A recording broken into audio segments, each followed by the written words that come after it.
Welcome to Quiet Queen's Reckoning. Now, let's get into today's story.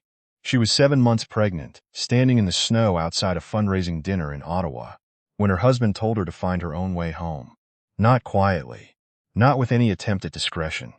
He said it loud enough for the valet attendant to hear, loud enough for the two couples stepping out behind them to pause mid-conversation.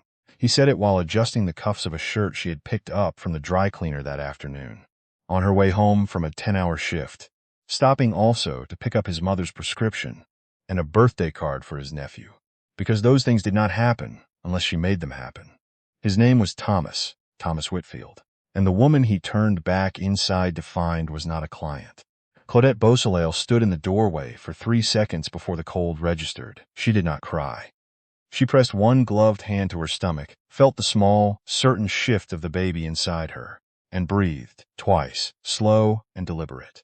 Then she walked to the curb and opened the rideshare app on her phone and requested a car with the same calm efficiency she used to triage a supply shortage at the library she managed. The car arrived in 4 minutes. She got in.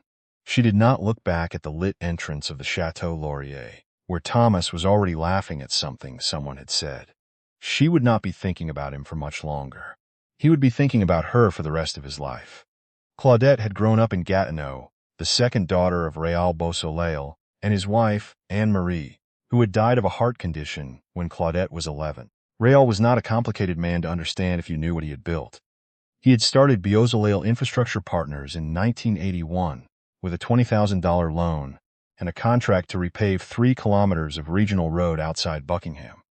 40 years later, the firm held long-term contracts with Infrastructure Canada, the Ontario Ministry of Transportation, and 4 provincial utilities. It had expanded into environmental remediation, bridge rehabilitation, and a data infrastructure division that Raoul had quietly launched in 2009, and which was, by conservative accounting, worth more than everything else combined. Raoul had tried 3 times to have his net worth assessed by a business publication. Each time he declined to cooperate because, as he told Claudette when she was 16, the moment people know what you're worth, they stop seeing what you are. Claudette had absorbed that lesson the way children absorb everything their surviving parent tells them, completely, permanently, without knowing it. She had a master's degree in library science from the University of Ottawa, completed under her mother's maiden name, Fontaine. She had taken a position as a branch manager at a public library in Canada, a quiet, useful job that she was genuinely good at and that no one in her father's professional circle would have recognized as belonging to the same world as infrastructure contracts and remediation portfolios. She drove a 7-year-old Subaru. She wore her hair up most days. She owned one piece of jewelry she never removed, a small gold ring on her right hand, her mother's, plain and thin and slightly worn on the inside, where Anne-Marie had twisted it during long meetings and difficult conversations. Her father called this period her proving ground. He did not mean it critically. He had done the same thing himself, worked a decade for a firm that didn't know his name before building his own. He understood what Claudette was looking for, and why the search required disguise. What she was looking for was someone who would choose her before they knew there was anything to choose. She met Thomas Whitfield at a library fundraiser she had organized. He was there because a colleague had dragged him along, and he was charming in the way that men who work in municipal policy development are charming, knowledgeable, slightly performative, good at asking questions that made you feel interesting. He asked about her work. He showed up the following week at the library with a coffee and a question about a grant application she had mentioned. He remembered details. He texted when he said he would. Claudette ran her usual assessment. She had developed it over years of watching people respond to the Beausoleil name. Thomas had no idea the name existed. He Googled her once.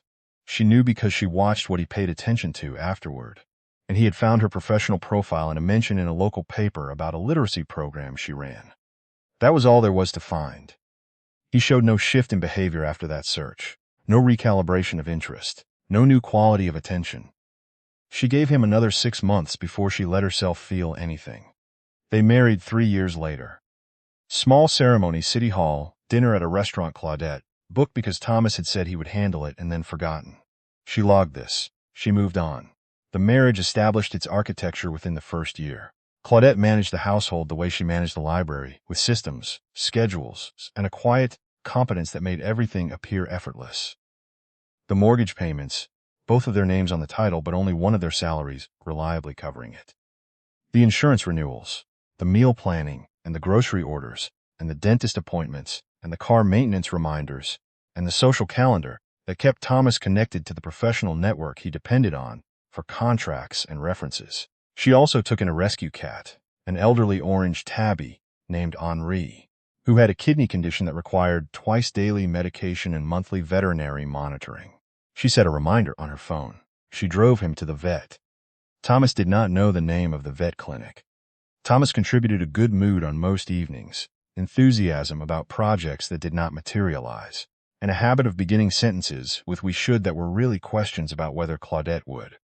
His mother, Pauline Whitfield, visited from Kingston 4 times a year and treated each visit like an audit. Pauline was a woman who had spent 30 years as a school board administrator and carried the authority of that role into every room she entered, long after the role had ended. She was not unkind in any way that could be clearly named. She was precise. She noticed when the kitchen counter was not wiped to her standard and mentioned it as concern. She commented on Claudette's hours at the library, as though work outside the home were a personal decision requiring justification. She organized Thomas's birthday dinner without mentioning it to Claudette until 2 days prior, and then expressed gentle surprise when Claudette seemed unprepared. When Claudette raised these things with Thomas, he gave her the same answer every time, in the same slightly tired tone of a man being asked to resolve something he had already decided was unresolvable. "She means well. You're reading into it. She's just that way." He said this while sitting in a kitchen Claudette had cleaned, eating a meal Claudette had prepared after a full day of work, wearing socks she had added to the grocery order because she had noticed he was running low. He said it and then picked up his phone and scrolled without looking up. Claudette put the words in the part of her mind where she kept things that would matter later. She found out about the other woman on a Thursday in January. She was not looking. She was organizing the desk drawer. Thomas left perpetually in chaos, and she found a parking receipt from a lot in Westboro on a night Thomas had told her he was working late in Gatineau. The receipt was timestamped 9:47 p.m. The office in Gatineau closed at 5. She held the receipt for 20 seconds. Then she placed it in the inside pocket of her winter coat, finished organizing the drawer, and made tea. She did not confront Thomas. She began instead to document. Over the following 5 weeks, she built a record with the same methodical attention she applied to library collection audits. Phone records revealed a number appearing 40 to 60 times per month over at least 6 months. Shared calendar entries that listed client meetings on evenings, when the supposed client later mentioned, in a group message, that he'd been out of town.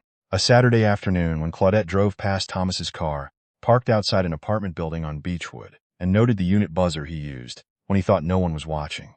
The woman's name was Renee Ducharme. She worked in urban planning for the city and had met Thomas at a consultation session 14 months earlier. She was 34, confident, the kind of person who replied to professional emails at 11 p.m. and considered this a personality trait. Claudette did not feel what she had expected to feel.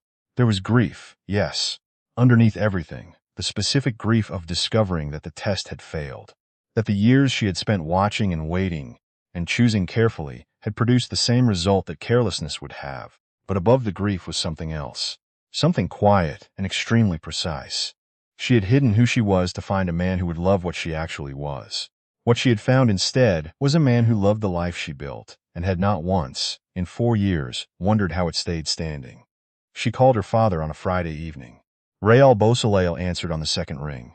He was 71 and still worked a full day. He had been expecting this call in the way parents who know their children well expect things, not hoping for it, not dreading it, just holding a space for it. She told him everything. He listened without interrupting. When she finished, there was a pause. "Are you safe?" "Yes." "And the baby?" "The baby is fine." Another pause. "What do you need?" "Legal," she said. "Financial." "And someone to look at the property records on his firm's partnership agreement." She heard him exhale slowly, the sound of a man reordering resources. "I'll have people in Ottawa by Monday," he said. "You don't have to do anything until then." She thanked him and sat by the window with her hand on her stomach, and Henri warm and purring against her hip, already medicated for the evening, already settled. She made a second call.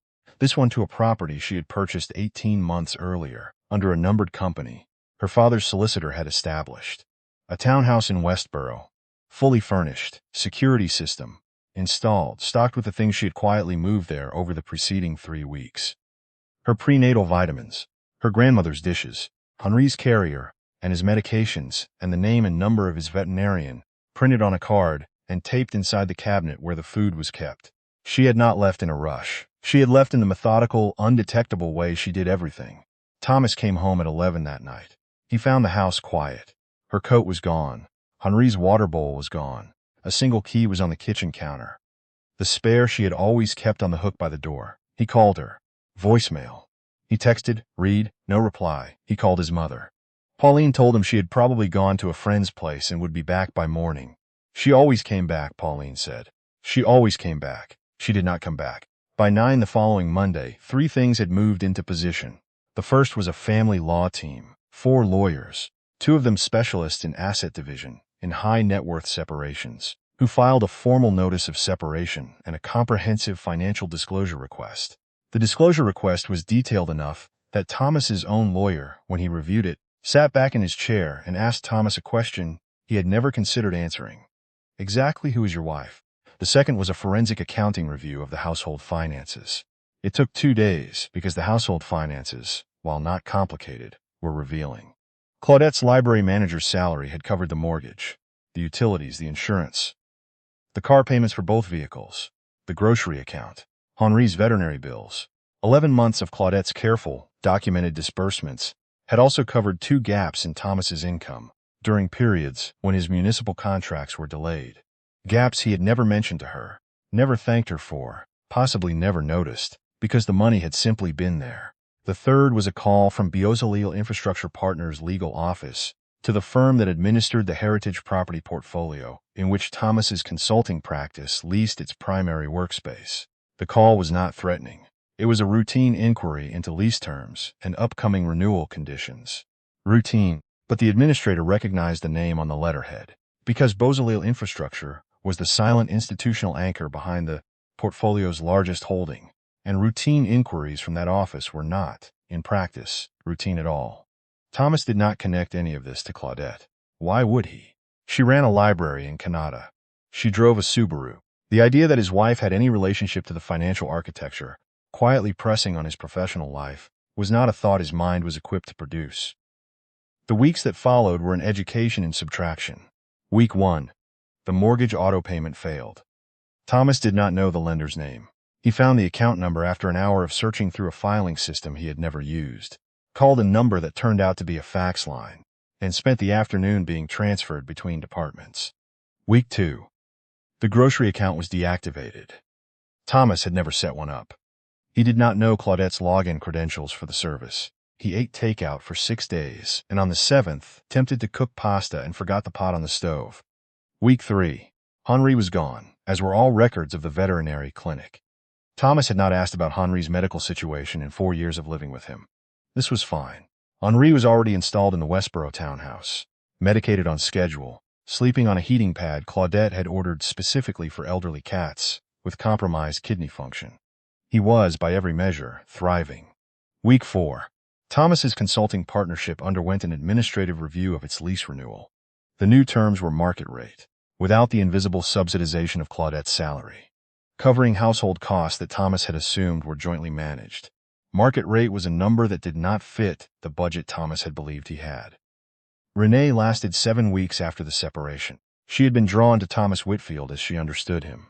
Professionally credible, socially easy, the kind of man whose life appeared to be organized because it was organized. Dinner parties that ran smoothly, a home that was clean and well-stocked, a wardrobe that never needed attention, a professional network that stayed warm because someone kept it warm. She had been looking at Thomas and seeing the output of Claudette's invisible engineering. Stripped of that engineering, Thomas was a man who ran out of coffee and did not buy more for 11 days, who scheduled a meeting on the same evening as his own mother's birthday, who could not find the building manager's number when the heat in his office suite dropped to 16 degrees in February. Renee did the math. She left on a Wednesday with her travel mug and her laptop bag, and a brief text that said something about needing space which was true in the sense that the space she needed was space from Thomas Whitfield in particular. Thomas sat in his home office that evening and felt something he could not quite name. It was not heartbreak. It was something more disorienting. It was the specific sensation of a man who has just realized he does not know where his own documents are kept, which is a small thing, except that it pointed toward a larger thing, which was that he did not know how anything in his life actually worked, or who had been making it work, or how long ago they had quietly decided to stop. The Canadian Museum of History Gala in the spring was organized by the museum's foundation board, of which Pauline Whitfield had recently become a member, a development she had arranged with considerable effort, and had been mentioning to everyone she knew since November. She had positioned herself and Thomas as visible supporters of cultural philanthropy, a rebranding exercise that anyone paying attention could see through, and that Pauline apparently believed no one was paying attention to. The gala's principal sponsor for the evening was a newly named Infrastructure and Heritage Conservation Fund. The fund's founding contribution was substantial enough to have its name on the program and on the dedication plaque in the main entrance hall. The fund was administered by a private family office. The family office was the Beausoleil Family Foundation. Pauline did not recognize the name. Why would she? She had spent 4 years referring to her daughter-in-law as the librarian, delivered in the particular tone that made the word mean someone whose ambitions had not quite reached their potential.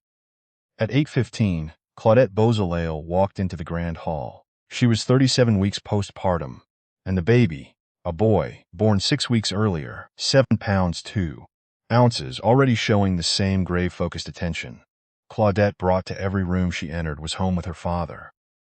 And a night nurse Raoul had hired, without being asked, because he understood that his daughter was walking into something important, and she needed her hands free. She wore a deep green dress, precise and unadorned, the kind of garment that doesn't announce wealth loudly, because it doesn't need to.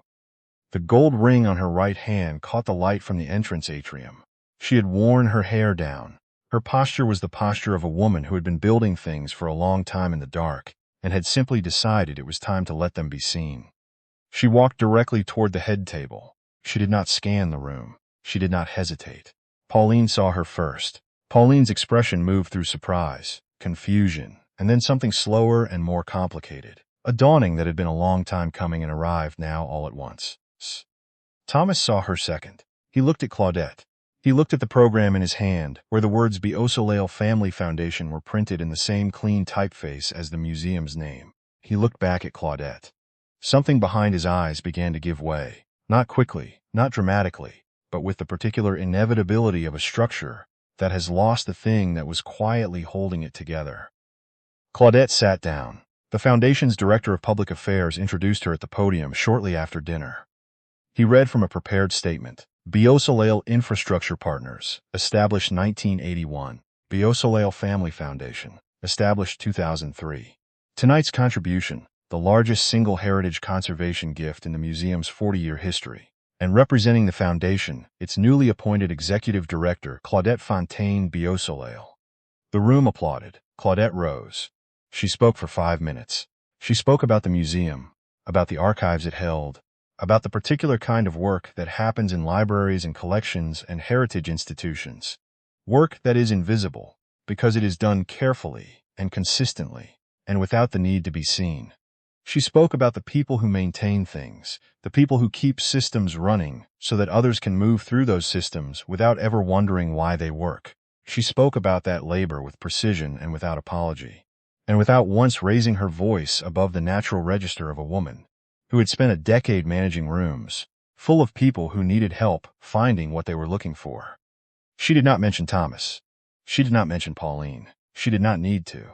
Every person in that room who had been to a dinner at the Whitfield house, who had eaten Claudette's food and used the coats and boots system she had organized in the front hallway, and met Thomas's colleagues through introductions she had arranged, every one of them understood exactly what they were witnessing. She returned to her seat. Thomas leaned toward her. His voice was barely above a whisper. Claudette, I didn't know. I swear I didn't know any of this. She turned her head just far enough to see him clearly. I know you didn't, she said. That's what I want you to sit with, Thomas. Not what you did, though that matters too. What you didn't. You were married to me for 5 years. You never asked a single real question about who I am. You never asked because it never occurred to you that there was anything to ask. She paused. You thought you knew the answer already. You thought I was the librarian. She turned back to the room. She did not look at him again. The weeks after the gala resolved what Claudette's departure had already set in motion. Thomas's consulting partnership lost its workspace lease. The new terms had been market rate, which was accurate, and non-negotiable, which was also accurate, though not for reasons Thomas ever successfully traced. His two junior partners, already unsettled by months of administrative chaos and delayed deliverables, accepted positions elsewhere. The firm wound down in early summer with Thomas signing paperwork he did not fully understand in an office he was no longer sure belonged to him. Pauline called Claudette's legal team and asked to speak with Claudette directly. The request was declined. She left a voicemail. It was 18 minutes long. It contained multiple uses of the word misunderstanding and several references to family, which Pauline seemed to be using as a noun that carried obligations she had not extended when Claudette had been inside the family and had needed them. Claudette listened to the voicemail once, in the kitchen of the Westboro townhouse while her son slept in the next room, and Henri sat on the counter beside her in violation of every rule she had previously enforced. She did not call back. Thomas called once through his lawyer. The message, relayed formally, was that he wanted to discuss reconciliation. Claudette was on the townhouse porch when she received it, in the first warm week of June, the baby in the crook of her arm, the ring on her right hand catching the late afternoon sun. Réal was in the kitchen making coffee, because Réal, unlike certain people, had always been capable of operating a coffee maker, and considered this a basic function of adult life. Tell him I've already forgiven him, she said to her lawyer, and tell him forgiveness doesn't mean what he thinks it means. On a Sunday in late August, Claudette sat on the porch with her son in her lap and her father beside her, and Henri stretched across the warm porch boards, doing the slow, deliberate sleeping of an elderly cat who has been correctly medicated and has no outstanding concerns. Her son's hand reached up and closed around her mother's ring, gripping it with the absolute certainty of someone who has decided that this thing is important. Claudette let him hold it. She thought about her mother, the hospital room, the decision she had made at 11 years old, to be a person who showed up and stayed. She thought about 5 years of showing up for a household and a marriage, and a man who had never once looked down at what was keeping him level. She thought about the parking receipt she had found in January in a drawer she had organized because no one else would, and the 20 seconds she had held it before putting it in her coat pocket and making tea. Réal watched his daughter from across the porch table. He did not speak. He had spent the past year watching Claudette rebuild her life with the same competence she had always had, now finally visible, no longer serving a structure that had not deserved it. Thomas had called her quiet. Pauline had called her too accommodating. Renee had not thought about her at all, which was its own kind of answer. None of them had been wrong about what they observed. They had simply mistaken the quality for its source. They thought her quietness was deference. It was not. It was discipline. The discipline of a woman who understood that the most significant things are built without announcements and held together without credit, and who had spent years building anyway, because that was who she was, and who had finally cleanly walked away and taken the building with her. The baby released the ring. His hand opened and reached for the light. Claudette lifted him higher into the August sun and felt, in the specific way you feel things that take a long time arriving, that she was exactly where she had always been going. She had hidden herself to find someone worth finding her. She had found instead a man who looked at everything she built and saw furniture. And in the clarity of that discovery, she had found something that required no hiding and no searching. She had found herself, already there, waiting patiently the whole time. The quietest woman in the room is not always the one who has nothing to say. Sometimes she is the one who has already decided you don't get to hear it. And when she walks out the door, you will spend the rest of your life learning what you were living inside. If this story stayed with you, subscribe and turn on notifications. We tell stories for the ones who build without applause. The next one is already here.